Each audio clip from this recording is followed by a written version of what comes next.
السلام علیکم ورحمۃ اللہ وبرکاتہ۔ آج ہم ایک بہت اہم مسئلے پر بات کریں گے۔ یہ ایک ایسا مسئلہ ہے جس میں بہت سی عورتیں کنفیوز رہتی ہیں۔ سوال یہ ہے کہ کیا عورتیں جنازہ پڑھ سکتی ہیں یا صرف مردوں کے لیے مخصوص ہے، اور کیا نبی کریم صلی اللہ علیہ وسلم کے زمانہ کی جو عورتیں تھیں وہ جنازہ پڑھتی تھیں، کیا انہوں نے جنازہ پڑھا یا نہیں؟ تو آئیے ہم اس مسئلے کو قرآن و سنت کی روشنی میں بالکل صاف اور واضح انداز میں سمجھتے ہیں کہ کیا یہ جائز ہے یا نہیں۔ اور بہت ساری عورتیں جب خاص طور پہ حج یا عمرہ پر جاتی ہیں اور وہاں پر اگر وہ دیکھتی ہیں کہ کوئی جنازہ ہو رہا ہے، مسجد میں جنازہ لایا جا رہا ہے، تو وہاں پر وہ کنفیوز ہو جاتی ہیں کہ یہاں کچھ عورتیں پڑھ رہی ہیں اور کچھ نہیں پڑھ رہی۔ تو اس میں کیا سچ ہے، کیا دلیل ہے کہ ہم پڑھ سکتے ہیں یا نہیں پڑھ سکتے؟ کیا عورتیں بھی شامل ہو سکتی ہیں یا نہیں؟ تو اس کو قرآن و حدیث سے جانتے ہیں۔ سب سے پہلے جان لیجئے کہ جنازہ ہے کیا۔ جنازہ ایک دعا ہے، مرنے والے کے لیے مغفرت کی دعا، رحمت کی دعا، بخشش کی دعا۔ یہ ایک نماز ہے، لیکن رکوع اور سجدہ کے بغیر صرف اللہ کے سامنے کھڑے ہو کر دعا کرنا، اس کو جنازہ کہتے ہیں۔ تو اگر ہم کسی فوت شدہ کے لیے، کوئی عزیز فوت ہو گیا، والدین ہیں یا بہن بھائیوں میں سے کوئی ہے، اولاد میں سے کوئی ہے، اگر کوئی ایسا ہے اور اس کے لیے دعا کرنا چاہتی ہے، اس دعا میں شامل ہونا اگر کوئی عورت چاہتی ہے، تو کیا اس کے لیے جائز ہے؟ اس مسئلے کو مکمل سمجھنے کے لیے مکمل ویڈیو واچ کیجئے گا۔ یہ بالکل مختصر سی ویڈیو ہے، لیکن اس میں آپ کا ہر ایک سوال کا جواب آپ کو مکمل ہو جائے گا انشاءاللہ۔ تو اگر یہ دعا ہے، مغفرت کی دعا ہے، تو دعا تو عورت اور مرد، اس پہ کوئی فرق نہیں، تو پھر عورتوں کو کیوں پیچھے کیا جاتا ہے؟ اب ہم احادیث دیکھتے ہیں۔ سب سے پہلے حدیث مبارکہ صحیح مسلم کی روایت ہے کہ سیدہ عائشہ رضی اللہ عنہا سے روایت ہے کہ رسول اللہ صلی اللہ علیہ وسلم نے سہیل بن بیضاء کا جنازہ مسجد میں پڑھا۔ سب سے پہلی چیز کہ جنازہ مسجد میں پڑھا گیا۔ اب جنازہ گاہ میں پڑھا جا رہا ہے یا مسجد میں پڑھا جا رہا ہے یا کہیں پہ بھی پڑھا جا رہا ہے، اگر جنازہ ہے، اب مسجد کی بات اگر کی جائے تو سب سے پہلے تو لوگ یہ سمجھتے ہیں کہ شاید مسجد میں جنازہ جائز نہیں ہے۔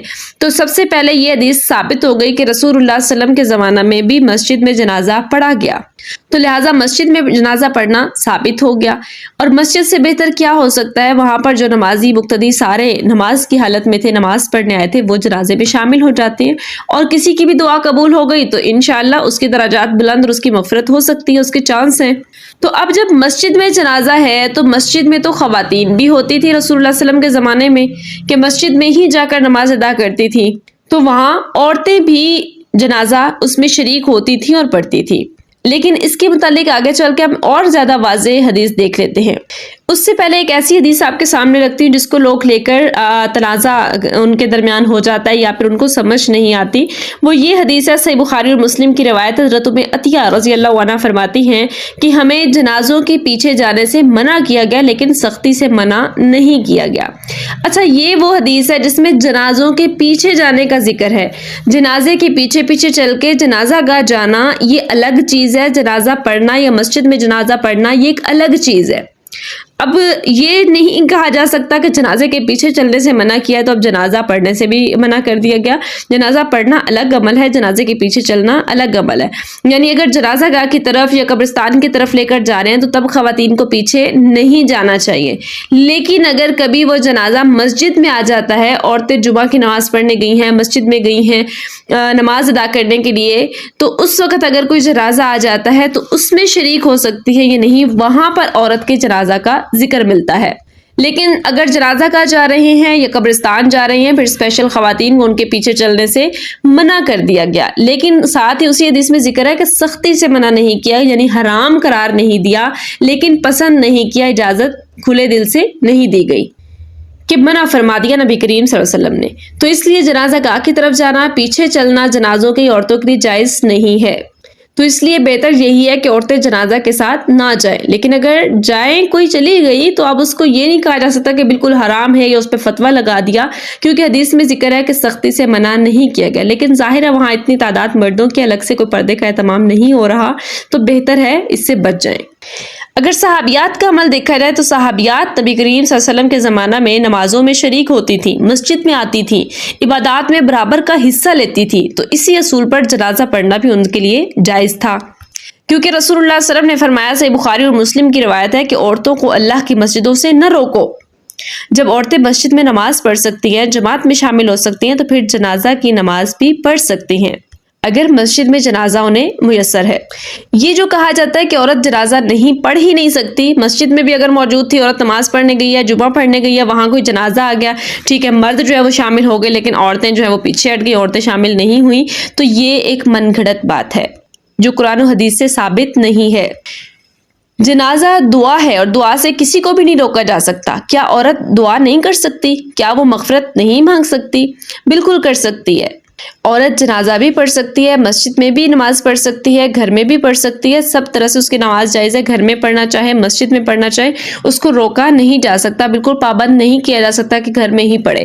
اب چلتے ہیں اس حدیث کی طرف جس میں واضح عورتوں کے جنازہ پڑھنے کا ذکر موجود ہے۔ صحیح مسلم کی روایت ہے، حضرت عائشہ بنت ابی بکر جو نبی کریم صلی اللہ علیہ وسلم کی زوجہ ہیں، وہ فرماتی ہیں کہ حضرت سعد بن ابی وقاص رضی اللہ عنہ کا انتقال ہوا تو رسول اللہ صلی اللہ علیہ وسلم کی ازواج نے کہا، یعنی رسول اللہ صلی اللہ علیہ وسلم کی جو بیویاں ہیں انہوں نے کہا کہ ان کا جنازہ مسجد میں لایا جائے تاکہ ہم بھی ان کی نماز جنازہ پڑھیں۔ تو وہ جو جنازہ مسجد میں لایا گیا اور انہوں نے اس کی نماز پڑھی۔ اب یہاں پہ سیدہ عائشہ رضی اللہ عنہا خود فرما رہی ہیں کہ سعد بن ابی وقاص رضی اللہ عنہ جو بہت جلیل القدر صحابی رسول ہیں، ان کا جنازہ جب آیا تو انہوں نے کہا کہ باہر لے جانے کے بجائے ان کا جنازہ مسجد میں لایا جائے۔ اس کا فائدہ کیا ہوگا کہ ہم خواتین بھی اس میں شامل ہو جائیں گی اور ہم بھی جنازہ پڑھ لیں گی، ہم بھی اس دعا میں شامل ہو جائیں گی۔ تو یہ وہ حدیث ہے جو واضح صحیح مسلم کی روایت ہے جس میں یہ ذکر ملتا ہے ازواج مطہرات کا جنازہ پڑھنے کا۔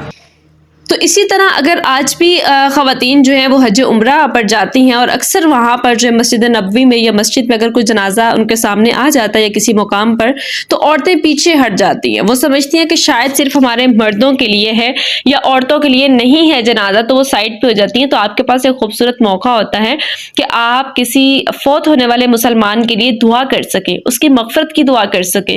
ہو سکتا ہے آپ اتنے مقدس مقام پر ہیں، آپ عمرہ یا حج کے لیے اس نیت سے گئی ہیں تو آپ کی دعا زیادہ قبول ہو جائے اور اس مسلمان کی مغفرت ہو جائے۔ اس سے بہتر کیا ہو سکتا ہے؟ اگر ہم دوسروں کے لیے دعا کر رہے ہیں تو دوسرے بھی ہمارے لیے دعا کریں گے۔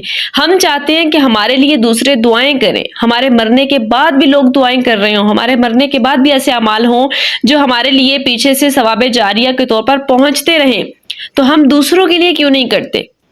اب دیکھیں کہ ہم نماز پڑھتے ہیں، اس میں جو بہت خوبصورت دعا ہے رب اجعلنی مقیم الصلاۃ، یہ والی جو دعا ہم پڑھتے ہیں بہت عام ہے، ہر کوئی پڑھتا ہے، اور اس میں بھی ہم تمام مومنین کے لیے مغفرت طلب کرتے ہیں۔ تو ہم کسی کے جنازے میں شریک کیوں نہیں؟ اگر مسجد میں آپ کو میسر ہے، خاص طور پر آپ اگر حرمین میں موجود ہیں، وہاں پر کوئی جنازہ آتا ہے تو اس میں ضرور شریک ہوں، اس ثواب میں بھی حصہ لیں اور اس کی دعا بھی دل سے کریں تاکہ اس مسلمان کی آپ کی وجہ سے فائدہ ہو جائے، یہ درجات بلند ہو جائے۔ یاد رکھیں کہ موت سب کے لیے اور دعا بھی سب کے لیے۔ اگر کوئی عورت اپنے والد، والدہ، بھائی یا کسی عزیز یا کسی مسلمان کے جنازے میں کھڑے ہو کر دعا کرنا چاہے تو اسلام نے اسے بالکل نہیں روکا۔ اسلام آسانیوں کا دین ہے اور ہر وہ عبادت جو اللہ کے قریب کرے وہ مرد اور عورت دونوں کے لیے برابر ہے۔ آپ اس ویڈیو کو دوسروں تک ضرور شیئر کریں، زیادہ سے زیادہ خواتین جو ہیں وہ اس مسئلے کو سمجھ سکیں اور جو اس میں کنفیوژن کا شکار رہتی ہیں وہ اس کو سمجھ لیں، اور اس کے علاوہ مزید کوئی بھی سوال ہو آپ کو کمنٹ باکس میں پوچھ سکتی ہیں۔